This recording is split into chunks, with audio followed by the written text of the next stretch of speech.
Coba fitur dengarkan berita di News Plus aplikasi RCTI Plus.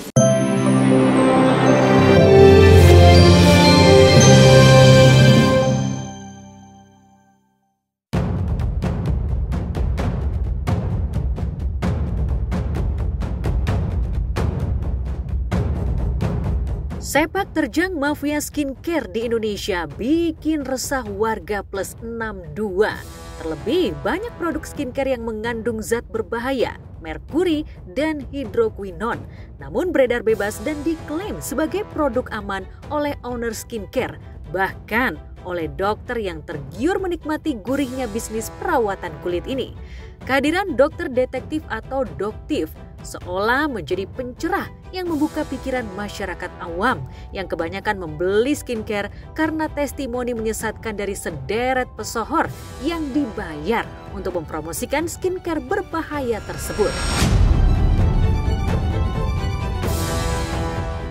Ya seneng sih, kalau bisa sih ada beberapa lagi yang memang udah terbukti itu tetap diproses ya hukumnya gitu. Jadi jangan cuma 3 orang ini Makassar itu doang, tapi yang lain-lain yang ada di Jakarta dan lain-lain itu ditangpin semuanya sih menurut gue. Karena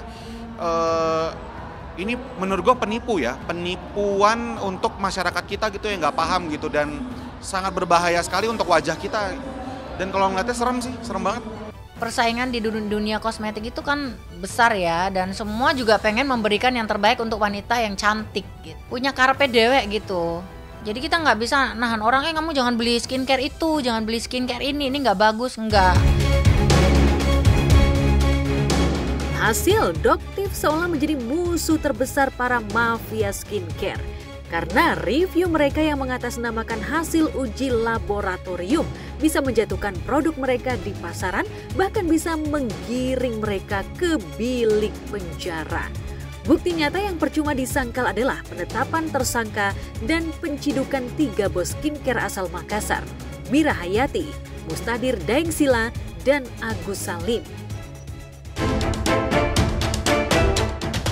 Nasib Mira Hayati yang berubah drastis dalam sekejap membuat selebgram dan pengusaha skincare Sheila Saukia auto ketar-ketir. Pasalnya, kejatuhan kerajaan bisnis Mira Hayati berawal dari review negatif sejumlah dokter kecantikan, termasuk doktif yang mengenakan topeng setengah wajah yang menjabarkan zat merkuri dalam skincare produksi Mira Hayati. Alih-alih mengawasi doktif yang menjadi musuh Mira Hayati dan pernah tampil di podcast Denny Sumargo, Sheila dan suaminya seolah kecolongan oleh kehadiran doktif lain yang tak kalah kritis dalam review. Doktif cantik itu sukses mereview skincare Sheila Saukia secara live di sebuah restoran di Jakarta Timur 17 Januari lalu. Tak rela lahan bisnis mereka diobok-obok, Sheila dan timnya melabrak doktif hari itu juga. Karena merasa kebebasan dan nyawanya terancam, doktif melaporkan Sheila Saukia dan 5 tangan kanannya atas dugaan pelanggaran pasal berlapis berupa pemaksaan, pelecehan, pencemaran nama baik, bahkan persekusi. Tansa. Di mana dapatin? Di mana? Di mana? Ambil hadi. Di mana? Kamu harus bertanggung jawab. Di mana kamu dapatkan? Tutup. Di mana? Ngomong. Diam. Di mana kamu dapatkan? Dia nggak mau jawab, dia nggak mau jawab. Dia tidak mau menjawab. Itu ya. Di mana? Di mana? Hei, Ini dia nggak bisa menjawabkan. Ini direkam ya? direkam. Kita rekam, kita tidak ada pegang apa-apa, kita tidak ada ini. Di mana kamu dapatkan krim polosan itu? Di mana dapat krim polosan? Tadi yang lain krim polosan kan? Di mana kamu dapatkan itu semua? Saya penasaran juga karena yang dia review itu saya merasa itu bukan produk saya. Yang apalagi warnanya masih bening banget. Jadi kalau saya mendapatkan itu produk itu dari mana, ya pasti saya akan melaporkan ke BPOM karena mereka udah membawa-bawa nama SS yang. Jadi dia mengakui bahwa itu produknya dia. Sementara Doktif juga berkonsultasi dengan Badan POM apakah ada kesalahan Doktif pada saat Doktif mereview. Dengan jelas pihak Badan POM berkata tidak ada. Betul banget, tidak ada.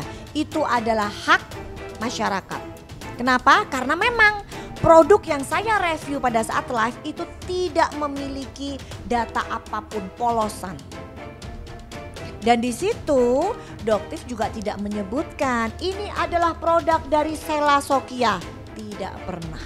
Kalau misalnya masyarakat tanya apa sih dasarnya? Karena Doktif melihat kok aneh ya, produk-produk yang baru muncul tapi yang ditonjolkan bukan dari produknya tapi dari gaya hidup ownernya dengan gaya hidup flexingnya. Doktif bingung dengan gaya marketing yang seperti ini, sedangkan Doktif lihat omset mereka itu ratusan miliar per bulan gitu.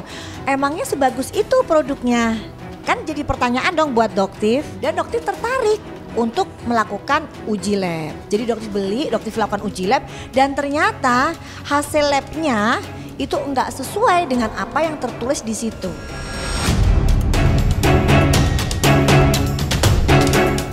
Kalian tahu siapa sih Doktif ini? Dia siapa?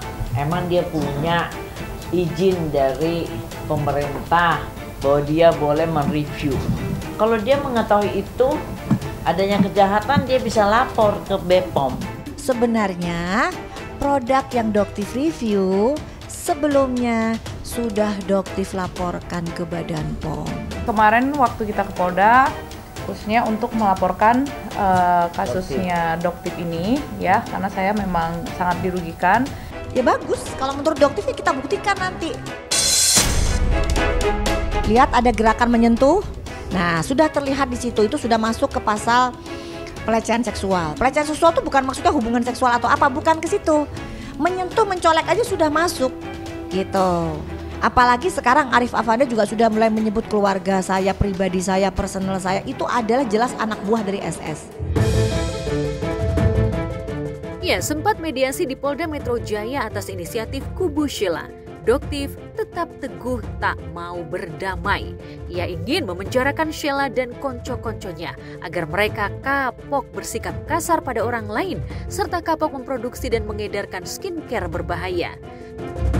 Mungkin teman-teman media nggak tahu kalau dulunya saya menghubungi dia duluan untuk meminta maaf.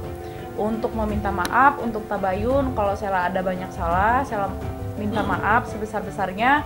Mereka yang berkeinginan untuk mediasi, Doktif nggak tahu alasannya apa ya, pengen nggak dilanjutkan gitu, maksudnya pengen tenang saja.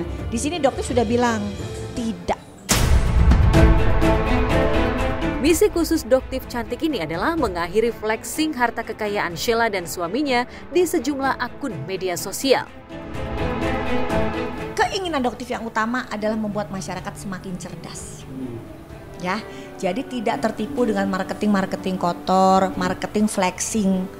Ya, sudah hentikan itu. Jangan menjual produk yang mengandung bahan berbahaya, overclaim, dan owner dari skincare itu harus bertanggung jawab terhadap distributor dan resellernya. Di ruang mediasi, banyak saksinya. Ko Alang mungkin bisa duduk di sini, Ko Alang. Ko Alang masuk, silakan duduk. Karena beliau menemani Doktif di ruang mediasi. Jadi ini adalah saksi. Dan di situ Doktif juga tanya, apakah betul Anda ingin memukul? Iya, diakui, tapi saya tidak memukul. Tapi dari CCTV kelihatan ya, gerakan dia mendekati Doktif, ingin memukul. Saksinya Doktif juga, stafnya Doktif juga lihat seperti itu. Jadi ini adalah saksi mata yang alhamdulillah sehat terus ya Koh ya. Beliau mendengar bagaimana suami dari SS bilang, Dok, saya nggak ingin ribut. Saya cuma pingin tahu di mana resellernya. Jika itu adalah reseller SS, saya akan datangi besok. Saya akan terbang ke Kalimantan besok dengan membawa. Oh, jadi kalau masalah reseller itu kejadian lama juga ya. Kejadian lama juga. Ini kita udah lampirkan juga di sini. Jadi 2 tahun yang dua ini kejadian sebenarnya ini karena kan itu kan penggiringan opini, jadi ke apa diobok-obok lagi kisah lama. Produk-produk lokal ini kan berapa sih, apalagi untuk perut ya, untuk anak-anak, ke karyawan, karyawan semuanya. Ya ini kekejaman ini. Ini teman-teman, jadi ada beberapa brand yang udah banyak nge-PHK-in karyawannya. banyak. Banyak. Ratusan. Mulai dari Gara-gara Doktif kejadian kasus ini. Dari kasus ini banyak teman-teman saya yang udah karena nge-PHK karyawan ada ratusan. Kita nggak tahu di luaran sana yang owner-owner yang nggak berani speak up ada berapa udah kerugiannya kita nggak tahu.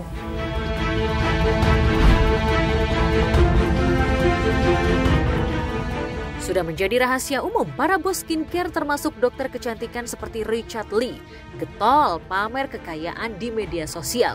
Dan hal itu mencederai para dokter yang tergabung dalam Ikatan Dokter Indonesia atau IDI karena melanggar sumpah profesi dan kode etik dokter.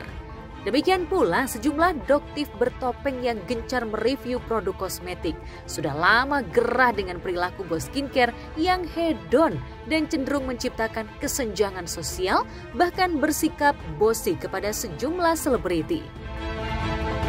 Membahas tentang skincare, tujuan awal kamu apa? Membersihkan. Dunia perbisnisan yang terlihat sangat kotor ini. Kotor sekali. Sangat kotor. Terus Brande ini dia bisa rame segala macam, akhirnya. Kenapa? Bisa ramenya kenapa? Tahu nggak? Kenapa tuh? Flexing. Oh, tahu flexing? Tahu. Oh, dia main di flexing ya? Main di flexing, marketingnya pakai marketing flexing.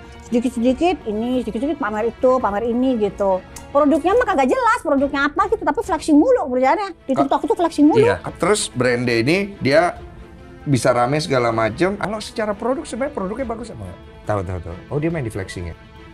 Kalau kita nggak bisa bilang bagus atau enggak, karena kembali cocok-cocokan, jodoh-jodohan. Okay.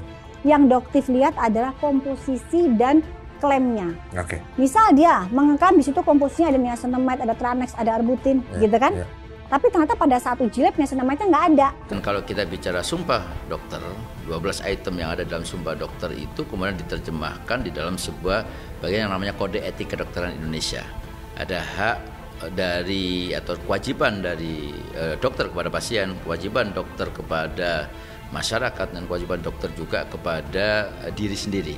Dan yang menjadi sangat penting juga adalah pada saat kemudian seorang dokter kemudian melakukan istilahnya itu, apalagi melebih-lebihkan sebuah produk ya kemudian apalagi itu produk yang dia buat sendiri, maka itu juga bisa berpotensi bermasalah etik gitu. Karena orang ini menggunakan profesi dokter yang mulia untuk menipu masyarakat. Orang ini di mata dokter bukan sebagai teman sejawat, tapi seorang kriminal.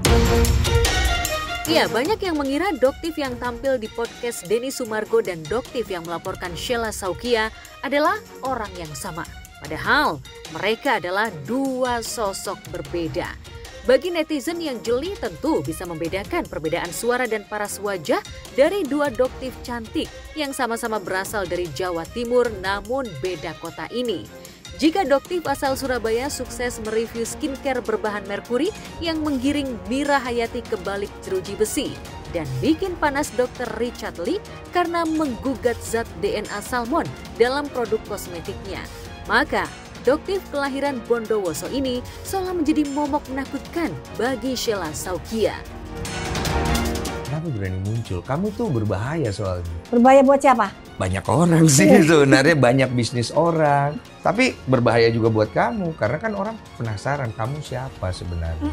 Yang aku tahu kan doktif. Aku tuh kalau nggak gara-gara aku mantau beberapa kejadian di dunia perskincarean kemarin, aku nggak akan nyangkut di TikTokmu. Oh benar. Aku nggak pernah tahu kamu ada. Gitu. Gara-gara itu aku nyangkut, terus aku lihat ini orang kenapa ya? Terus dia pakai topeng, dia nge-review. Jadi sebenarnya kamu aslinya orang mana? Nih tunggu dulu, aslinya orang mana? Surabaya. Surabaya. Nama asli mau dikasih tahu nggak? Jangan nah, doktif nah, jangan. Doktif aja lah bang, kumaha bang. Punya misi apa doktif ini sama saya? Makanya saya dibeginikannya. Jadi dia bilang, dok tolong, saya masih ngemis, dok jangan naikin dok, jangan naikin biar saya perbaiki. Oke, kalau kamu oke, saya nggak naikin. Tapi hapus semua etalase dari pabrik ini. Di situ yang memacu amarah kita mendasar itu di produk SS.